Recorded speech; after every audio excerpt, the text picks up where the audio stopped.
आज हम दोस्त इलेक्ट्रोफिलिक सब्स्टिट्यूशन रिएक्शन में नाइट्रेशन इन एनिसोल पढ़ेंगे। यहाँ पर देखिए दोस्त, सबसे पहले दोस्त ये हमारा नाइट्रेशन इन एनिसोल इलेक्ट्रोफिलिक सब्स्टिट्यूशन रिएक्शन का एग्जांपल है।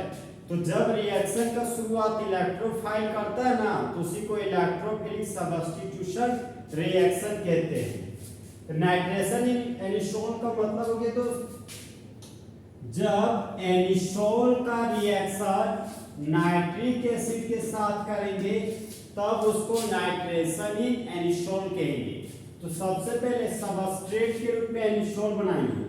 तो ये हो गया हमारा दोस्त बेंजीन का रिंग, ये हो गया हमारा बेंजीन का रिंग, और बेंजीन के रिंग पर लगा हुआ है मिथॉक्सी ग्रुप। तो इस कंपाउंड का नाम हो गया आपका नानी का सोल, बोले तो एनिसोल। अब देखिए दोस्त, ऑक्सीजन के पास होता है आपका दो लोन पेयर, ये हो गया ऑक्सीजन के पास दो लोन पेयर। तो जब पेयर ऑफ इलेक्ट्रॉन बेंजीन के रिंग को देते हैं तब ऑर्थो और पैरा पोजीशन पर इलेक्ट्रॉन का डेंसिटी आपका बढ़ जाता है। तो आने वाला इलेक्ट्रोफाइल चाहे ऑर्थो पोजीशन पे अटैक करेगा, चाहे आपका पैरा पोजीशन पे अटैक करेगा। तो एनिसोल का रिएक्शन हमको दोस्त नाइट्रिक एसिड के साथ करना है। यहाँ पर रिएजेंट के रूप में कंसंट्रेटेड नाइट्रिक एसिड को लेंगे, और कैटलिस्ट के रूप में कंसंट्रेटेड सल्फ्यूरिक एसिड को लेंगे। तो कंसंट्रेटेड सल्फ्यूरिक एसिड एक तरह का डिहाइड्रेटिंग एजेंट है, इसका काम है वाटर मॉलिक्यूल को बाहर निकालना। तो अब यहाँ पर देखिए दोस्त, नाइट्रिक एसिड को हम लोग लिख सकते हैं स्ट्रक्चर फॉर्मूला के रूप में NO2 single bond OH group. तो एनिसोल के ऑर्थो पोजीशन से हाइड्रोजन को हटाने जा रहे हैं, तो नाइट्रिक एसिड से OH ग्रुप को हटाएंगे और एनिसोल से हम लोग हाइड्रोजन एटम को हटाएंगे। जहां पर OH ग्रुप हमारा बेस है और हाइड्रोजन हमारा एसिड है।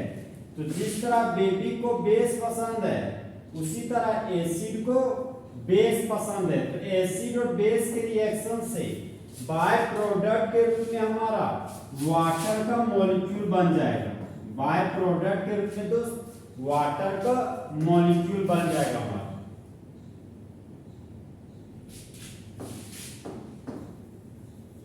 अब यहाँ पर देखिए दोस्त, एनिसोल है, यहाँ पर एनिसोल का दो कंपाउंड बनाए।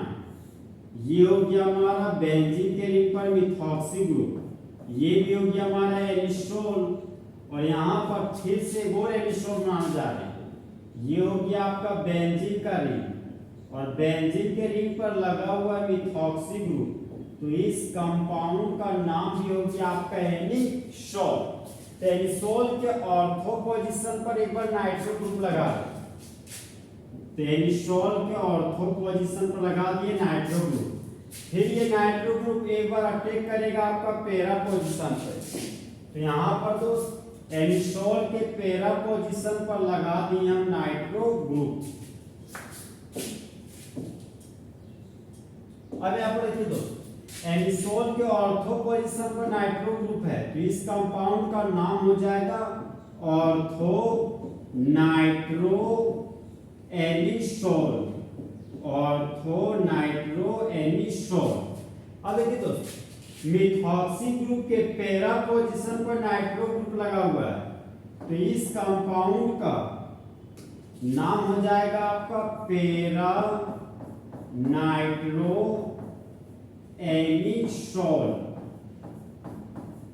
यहां पर देख रहे दोस्त, एनिसोल के ऑर्थो पोजीशन पर नाइट्रो ग्रुप है, तो मिथॉक्सी ग्रुप और नाइट्रो ग्रुप अगल बगल कार्बन पर होने की वजह से यहाँ पर भीड़ भाड़ ज्यादा है। भीड़ भाड़ ज्यादा है मतलब स्टेरिक हिंड्रेंस ज्यादा है। स्टेरिक हिंड्रेंस ज्यादा होगा ना, तो बनने का क्षमता कम होगा। बनने का क्षमता कम है, इसका मतलब स्टेबिलिटी कम है। इसलिए ऑर्थो नाइट्रो एनिसोल हमारा माइनर प्रोडक्ट कहलाएगा। ऑर्थो नाइट्रो एनिसोल हमारा माइनर प्रोडक्ट कहलाएगा। अब यहाँ पर देखिए दोस्तों, एनिसोल के पैरा पोजीशन पर लगा हुआ नाइट्रो ग्रुप, तो मिथॉक्सी ग्रुप और नाइट्रो ग्रुप में भीड़ भाड़ बहुत कम है, भीड़ भाड़ कम है मतलब स्टेरिक हिंड्रेंस कम है। यहाँ पर पैरा नाइट्रो एनिसोल का बनने का क्षमता ज्यादा होगा, तो पैरा नाइट्रो एनिसोल हमारा मेजर प्रोडक्ट कहलाएगा। अब यहाँ पर देखिए दोस्तों, इस केमिकल रिएक्शन को हम लोग कुछ इस तरीके से पढ़ेंगे। जब एनिसोल का रिएक्शन कंसंट्रेटेड नाइट्रिक एसिड के साथ करते हैं, कंसंट्रेटेड सल्फ्यूरिक एसिड के प्रेजेंस में, तब मेन प्रोडक्ट के रूप में ऑर्थो नाइट्रो एनिसोल और पैरा नाइट्रो एनिसोल बनता है, जहां पर पैरा नाइट्रो एनिसोल हमारा मेजर प्रोडक्ट है, क्योंकि वहां पर स्टेरिक हिंड्रेंस बहुत ही कम है।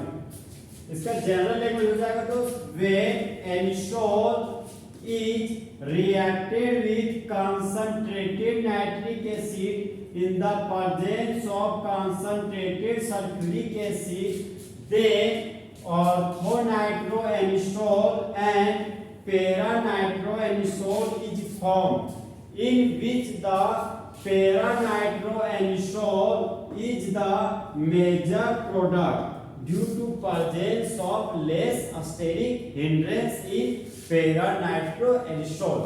तो इस तरह मान लो तो फुल एचबी में नाइट्रेशन इन एनिसोल आपका खत्म हुआ। तो दोस्त, चीते की चाल, बाल्स की नजर और हिमांशु कुमार की कैलकुलेशन पर कभी शक नहीं कह सकते।